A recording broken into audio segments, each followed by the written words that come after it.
Hey guys, Dylan from Noble Records coming at you with another video. So this is a topic that's kind of been heavy on my mind the past few months especially, but I mean, it's always been on my mind. And that's kind of like the direction of record collecting. I've heard a lot of people say, it's not as fun as it used to be, type of thing. And sometimes I agree. Sometimes I can feel that for sure.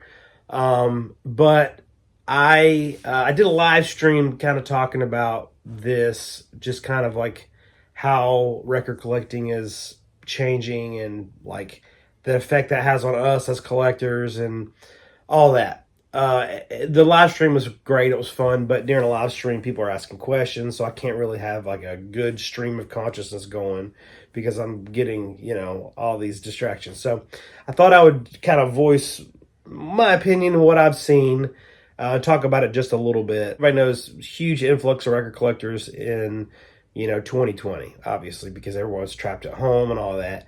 But I started noticing so there was uptick, like a roller coaster. And at some point we got to the top and, so I started noticing in the beginning of the year probably that I'm getting a lot of collections for people that got into it in 2020 and they got like maybe 1,000 really good records, 300 really good records, whatever. And then now as life has gotten back to normal and they're not stuck at home anymore and they're going out to concerts and they're going on vacation and they're moving and they're spending more time with friends, they realize, hey, I'm not a long-term record person. I may be done, So I've gotten, past 2 months, I've got a bunch.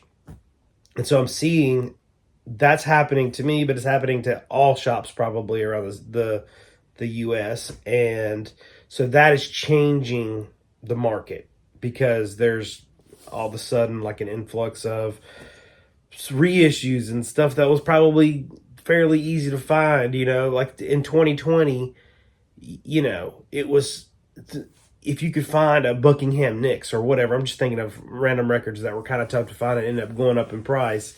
It was supply and demand. There wasn't a lot out there, but over the years, so many people have started businesses selling records. They've gone around, they've dug up records, they bought collections, and a lot of records have come out of the woodwork to, appease the masses.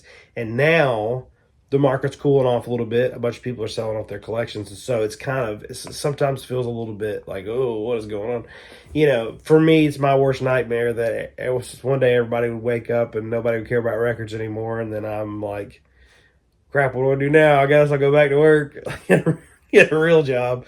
That's my worst nightmare. That's not going to happen. But so anyways, to think about, but for me in my own personal collecting, a lot of times I'm like, man, this is not as fun as it used to be. Like it used to be so fun. Like I wake up every day like, what can I find today? And sometimes that is still that way, but sometimes it's not. And I mean, I'm just sharing my opinion. Obviously my experience is a lot different than most of your experiences because I own a shop, and a record label, and I just see it from the other side. And, once you see how the sausage is made, you know what I mean? Like I get so many records that it's not nearly as romantic anymore. And it's very rare that I find a record that I'm not surprised to see. You know what I'm saying? Or that I am surprised to see. Like used to, I'd buy a collection and it would be like chock full of like the Beatles, Led Zeppelin, Stones, Pink Floyd, David Bowie, Jimi Hendrix, all this stuff. And I'd be like, wow. And now it's just like another Tuesday. That happens all the time. Not that I don't appreciate it. I do love it. I appreciate it. I'm glad that I can sell it to my customers, but there's nothing in it for me. I'm not taking any of that stuff home, So, lately I've been selling out of my collection more than I've been buying. But anyways, all that to say, I'm going to talk about kind of the pros and cons. So I went on Instagram and you can, I forget what it's called, but you put up kind of like a poll thing and people can respond anonymously. So I said, hey, it was two questions. One was, what is great about record collecting in 2024? And one was, what sucks or what is bad about collecting records in 2024? And so it's funny, really funny, the answers, because a lot of them are the same for both categories. And I'll go through it and show you. But I feel that on both ends, but there's a few that are very common denominators that I also feel. So I'll show you the pros and cons that everybody said on social media, and I'll show you kind of my pros and cons as well. And they line up. They're pretty similar. I think that everybody kind of feels the same way. The cons, I'll start with the cons, are the prices. You know, everybody, like, that was the number one thing everybody said. The prices are crazy now. And they are. I get that. But, you know, we just reissued Underground Fire, which, if you don't have that record, it's available on our website. You should grab it. It was expensive to do. I could not have done that 5 years ago. There's no way I would have had the money to put out a record, you know, and it's not like they don't let you wait to pay them until the record's done. You got to pay up front, like tens of thousands of dollars, you know, or maybe more. But for me, it was a lot of money that I had to put up front so I could have this record made. And, you know, a lot of people and labels and stuff, they work off of pre-orders. I didn't do that because you don't know how much it's going to cost in the end. So I had no idea how much it was going to cost. Now that I've done it once, I probably would have a better idea, but I don't like doing pre-orders. I don't like to receive money for something that I don't even have yet. So I had to front the money, huge amount of money to get these done. And it's expensive to make these records. And then, you know, they don't all sell right away. So it's an investment, all this stuff. So materials have gone up in price. I mean, everybody knows this. Materials have gone up. I mean, shoot, you go to McDonald's. We were on vacation. We never go to McDonald's, but I went to McDonald's a couple weeks ago, and I was like, "What is happening? Where's the dollar menu?" Like, I was like, "What the heck?" Like, stuff that I used to order when 10 years ago when I used to go to McDonald's was $1 then, and now it's like $6. I'm like, what the crap happened to the world? You know, but that's how it is. Everything, it's inflation. It's cost of materials, cost of living, whatever. We're not going to get into all that. You guys understand that. You know, try buying a house 10 years ago versus buying a house now. Talk about prices. But anyways, but also, and I've done this calculator before. You can go on and do an inflation calculator. You look at a price tag on a record that came out in the 70s and do an inflation calculator, how much that would be now. It's the same price. So I'm not saying it's not a valid concern. It is, but the prices go with everything. It's, you know, loaf of bread goes up, record goes up, same thing. So prices were the big one, and I do, like I said, I do get that. And some records are crazy. Like, you're getting reissues that are $60, $80, and that's bananas. You know what I mean? That's a lot of money to be spending on a reissue, like Record Store Day, stuff like that. It's like, what the heck? Another one is the reissues. There's too many reissues. There's reissues everywhere. Reissues coming out my ears. You don't know. The next one is pressing quality. You know, you don't know what you're getting. Blah, blah, blah, blah, blah. I hear this all the time. Like, there's no quality control. The pressing quality sucks. All this and all that. I will say with that, now the record collectors and buyers are educated people. I mean, they know what they're doing. Used to, you go to a record store, pick up a record, buy it, and leave. No big deal. You weren't going to research the pressing plant. That's crazy. You wouldn't even be able to access that information, you know, before the internet. Now, you got all these Steve Hoffman forum nerds clicking away telling you all that. You can look it up. You can see where stuff's coming from, what labels are good, what labels are bad, which ones to trust, which ones not to trust, all that stuff. So you kind of know if you want to know. But if you want to keep it simple and you just walk in, you want to buy a Michael Jackson Thriller reissue, and you don't know if they press it very well in the back of Walmart. I'm just kidding. But the higher quantity that's being pressed, the lower the quality control. It's just the way it is. You know, I would venture to say what I paid for Underground Fire, we did it with Waxworks Record, which is a great pressing plant. I had 0 warps. I had no seam splits. It was 100% impeccable. The quality control was unbelievable. It was great. But I got 1,500 records pressed. It wasn't like I'm doing 40,000. So, like I said, quantity goes up, quality control kind of goes down. Other pressing plants across the world are just cranking out a product. They don't care what it is. So, but the next one, which this is the one that I feel probably the hardest, and that is flippers. And you know what you're probably saying. Flipper was a very nice dolphin. Not what we're talking about. You also probably saying you're also a flipper, Dylan. You flip records for a living, and I get that, and I consider that. I understand, but I'm not going to justify the way I make a living. I do not ever charge more for a record than it should go for. I promise you, I will never do that. I don't ever ask more than it should go for. We look everything up on PopPsych, everything up on Discogs. We will not, like, we have a reputation at the shop.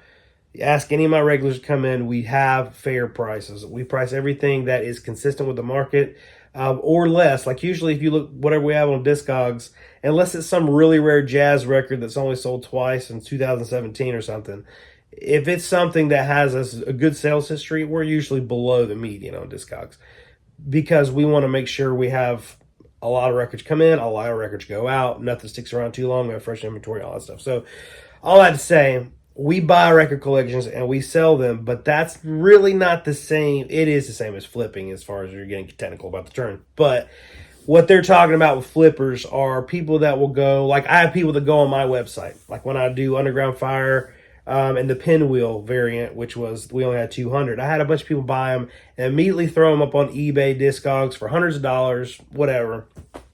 And same with, like, we did Fraction Moonblood. We did 1,000 of those. They sold out in 24 hours.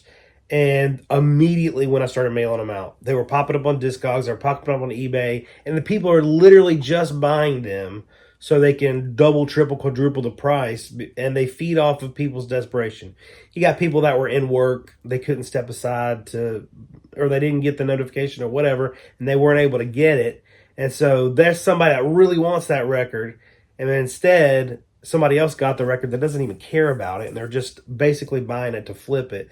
It's the kind of the nature of how that money is made, I think, that is just kind of hard for people. And I remember seeing it with Record Store Day stuff. I remember when I would go to Record Store Day, I'd have people there. They would be people just like, you could tell they didn't care about the music. They didn't care about the records. They didn't care about the community. I don't know if this is bad like this. There's no way it is now. I don't know. We don't do Record Store Day. We did it once, but this was like 2012-ish, 2013-ish, when some of those Record Store Day exclusives were going for, like, you could get it for $20, and then later on you look on eBay, they're going for $100. It was crazy. So you had people in there that figured all that out, and they were in there grabbing, and they had giant stacks of stuff, and they were aggressive and they were rude, and you could tell that's what they were doing. That's kind of like what we're talking about. People that are really only in it for the money. And I promise you guys, for me, and not that it matters, but I'm not in it for the money. I mean, obviously, I have to feed my family, but I love what I do. I love the shop. I love having a community there. I love the label. I love bringing old music back to life. Like, this is my thing. I live, breathe, love records, music, discovering things. Like, that is just my thing. But there are a lot of people that they're selling records. They don't have any idea what they are. They don't care. They just want that dollar. So I think that's what people are talking about. And then the next one is thrifting as a business, which I can't remember the exact terminology that they used, but the person that said this was like, they said it's not fun anymore because people, you go to Goodwill. Man, here's the deal. Like, I'm not expecting to go to Goodwill and clean up. But, like, when I was a kid, I would go to Goodwill, and I remember if I saw a record, if I saw a Zeppelin record at Goodwill that I already had, I'd leave it there for the next guy. Like, that, I know that sounds crazy, but I didn't see, like, hey, this is 49 cents, and I could put it on eBay for 20. I never thought that, which I think they had eBay back then, but I didn't know how to use it. Anyways, I never thought that, unless one of my friends was looking for one, and then I'd buy it and then trade him or whatever, but it was never, I never thought, hey, I need to stock up on these, and then I can put them online and sell them. It just wasn't a thing. I wouldn't have even known how to make money on them. You know what I mean? And now the world's changed with Discogs, eBay, all that stuff. But used to, Goodwill was cool. I mean, you could go and now, you could go and find stuff like pretty regularly. I mean, you always going through junk there, but there was still some diamonds in the rough. Now they have like this system with a lot of them, and most Goodwills don't even get records, and if they do, they price them way up. It's crazy. Once in a while, I'll get a good score at Goodwill because of where we're at, but a lot of parts of the country you literally can't. But like the other day, like I bought this really cool old school TV, like one of those big living room piece TVs, and it's a nice one. Like we'll get to this in a minute, like the whole nostalgia aspect. But when I was a kid, this is the type of TV I sat in front of sometimes. My parents had this TV. But this one, these old people had it, and they kept a cover over it. They would take the cover off to watch it. So this thing is pristine mint from 1985. It's beautiful. Anyways, and I got a VCR. Like the TV was cheap. I paid $100 for it, and it is like a mint pristine artifact from 1985. And then the VCR I got somewhere. I think I got it at Goodwill for $5. And I'm like, yes, like stoked when I get it. And then I'm like, now I'm at Goodwill and I'm looking for cool VHS tapes that I used to like. Like I got Happy Gilmore for 50 cents the other day. And it was cool because I'm like, no one cares about this stuff, but I think it's cool. You know, that's what records used to be like. And now, I mean, the second they put those rascals out, people are grabbing them, gobbling them up. They're taking them, they're putting them on eBay. It's gotten to where I understand it is nice that there is an internet. There's a lot of pros and cons, but it does kind of rob a little bit of that away from. And I'm coming this from both sides. Like I'm a dealer too, so if I saw a record at Goodwill that I could make money on, I would definitely buy it and sell it. That's just the way it is. But that the world has just changed. But I mean, that's with everything. Like with vintage clothing, with tennis shoes, with whatever. Like thrifting. Like you go into a Goodwill, there's so many people there. I would say maybe like 10% of them are wanting to buy things for their own collections. They're not buying things to keep. Most of those people are buying stuff to post online or whatever, and whatever specialty they have. All right. And then the cons, another one is somebody said that basically, you know, there's so much on social media and online that you spend the money online rather than going to a local shop, which I get that. I have both. I sell online. I have a local shop. I get that. So part of my reasoning behind that is like, you know, not everybody can come to my store. So I sell like my exclusives and stuff online. Like our store does exclusives every month, like records that you could only get from us. And they're on our website if you want to buy one. But at the same time, like, you know, we do have a local shop, and I do understand, like, there's only the average record buyer, they only have a certain budget that they work with every month, and they have to figure out where they want to spend it. And, you know, the local shop, I'm very passionate about. Outside of me owning a shop, I think it's a crucial part of the community. Anyways, and then the last one, people, and this is like, I had hundreds of responses. I kind of boiled it down to these, like, there's like 6 or 7. The last one is social media. They said social media has ruined record collecting. A few people said that, like, you know, people showing off their records, and there's so many people selling records, and it's oversaturated. Like there's so much now, which the complaint used to be that nobody cares about this stuff but me, you know. But and now there's more people that care about it. Let's go to the pros. The pro, somebody said reissues. Now, somebody also said for cons, reissues. A bunch of people said there's too many reissues in the cons. Now, for the pros, ton of people said there's great reissues, which is true. So many records that are impossible to find are getting reissued, and we have access to that music, which is the important thing. Which, you know, like so many. I mean, when I started collecting when I was 10 years old in the 90s, you weren't getting Pink Floyd reissues. You weren't getting Led Zeppelin reissues. You had to find the originals out in the wild. You were not finding. There were no reissues, like in print reissues. That was not a thing. I don't think people that just got into collecting a few years ago. I don't think I can express enough. Like this stuff was not in print. The only way you could find it is if you found it used, and everybody was looking for it. You couldn't find this stuff. So now having reissues of stuff, like even some of these records, like we're putting out, Underground Fire is an unfindable record. You cannot find it.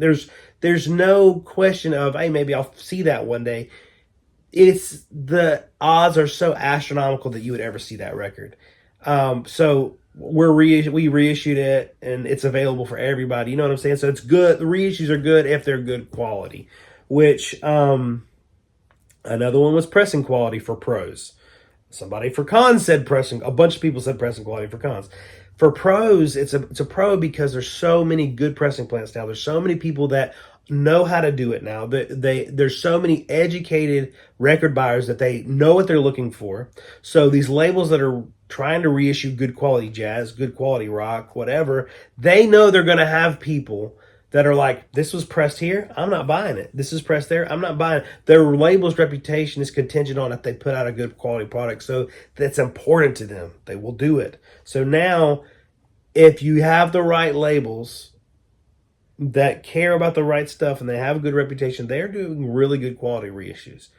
Another one is, this is a pro, connecting with collectors. So there's another one, I guess you'd say social media. It is so cool. Like, again, I cannot express that. When I was a kid, up until I got Instagram, and even then, there were no record collectors and that I knew in my area. So now I have so many friends across the world that collect records that I deal with on a regular basis. We trade, we talk all the time. Like, I've made lifelong friends from social media.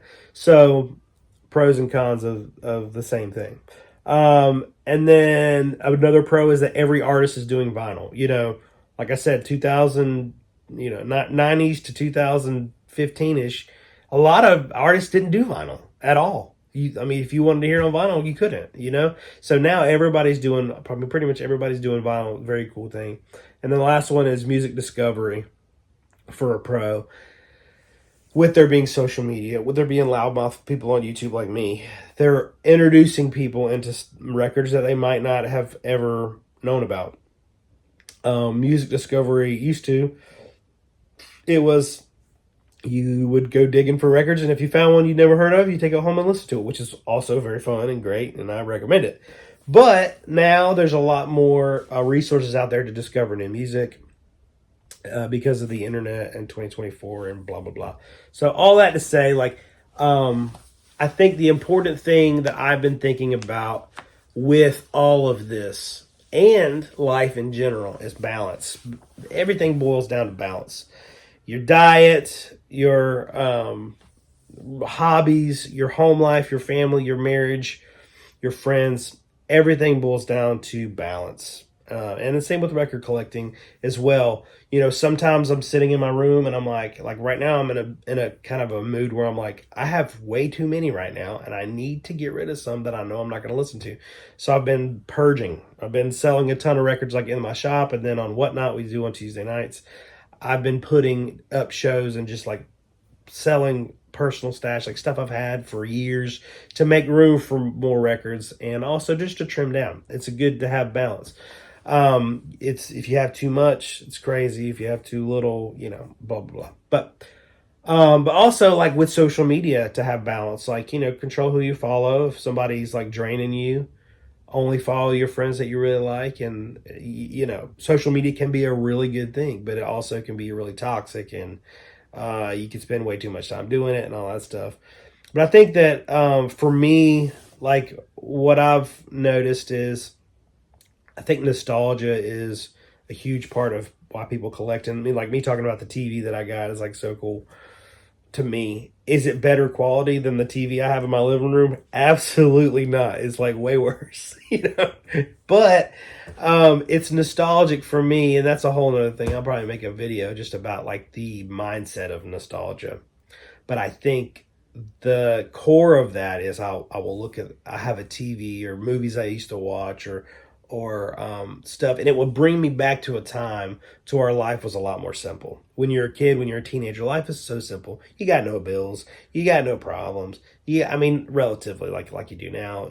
You know, now I have a wife, a kid, loads of responsibilities, tons of stress, a lot going on, bills out the wazoo. I got home bills, I got all bills I got to pay here, bills I got to pay for the shop. I got to keep up with everything. I mean, you have so much. I'm running a label, I'm running a store, I have employees. It's just like so much all the time stress, that when I think that our brains do this weird thing with nostalgia, that we crave those movies and that format. And like I take a VHS tape and put it in there. I'm like, oh man, like that feeling comes back of being a kid, but I'm not a kid. I'm a grown man and I got responsibility. So it's cool to escape into nostalgia and maybe remember a simpler time. but that doesn't remove you from your actual responsibilities and really do anything for you. So all that to say, gosh, where am I going with this? That's kind of a wicked rabbit trail. All that to say, for me, records are a lifelong thing. They're a lifelong addiction. They're a lifelong relationship. And with any relationship, you have your ebbs and flows. I love records. Me owning a shop has drastically changed my viewpoint on records.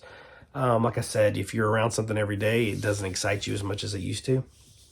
But there's a lot of things about records that excite me that didn't used to. So I'm finding like loads of records that never heard of when I was young, you know. And I'm having a lot of fun with the label and all that stuff. You know, I definitely appreciate everybody that supported us by buying Underground Fire and all the exclusives that we do and all that stuff on our website. Wink, wink, plug, plug.